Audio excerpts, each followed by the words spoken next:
சாமி கும்பிடும்போது கொட்டாவி வருது அப்படின்னா அதுக்கான காரணம் என்னன்னு தெரியுங்களா? அது பத்தி இந்த ஒரு வீடியோல தெரிஞ்சுக்கலாம். வீடியோக்குள்ள போறதுக்கு முன்னாடி மறக்காம என்னோட சேனலை சப்ஸ்கிரைப் பண்ணிக்கோங்க. பொதுவா நமக்கு அசதி இருக்கும்போதோ தூக்கம் வந்தா நேரமோ கொட்டாவி வரும். அது சாதாரண உடல் இயங்குதான். ஆனா வீட்ல சாமி கும்பிடும்போது, கோவில்ல பிரார்த்தனை பண்ணும்போது கூட கொட்டாவி வரும் போல இருக்கும்.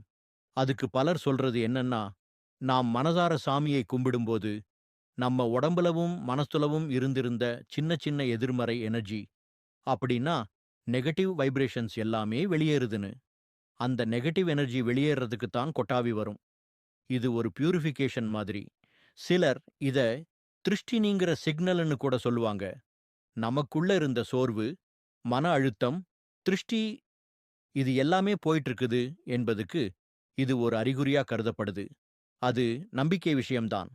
ஆனா, ஆன்மீக ரீதியில பார்த்தா, இத ஃபீல் பண்றவங்க நெறைய பேர் இருக்காங்க. இதுக்கு என்ன செய்யலாம் அப்படின்னா, வாரத்துக்கு ஒரு முறை எல்லாருக்கும் திருஷ்டி சுத்தி போடுங்க. காம்பு, மிளகு, உப்பு வைத்து சுத்தினாலே போதும். சாமி கும்பிடும்போது வந்த கொட்டாவிய கெட்டத்ன்னு நினைக்க வேண்டாம். அதுவே நம்ம உடம்பும், மனமும் லேசானு ஆகுறதுக்கு ஒரு சின்ன அறிகுறிதான்.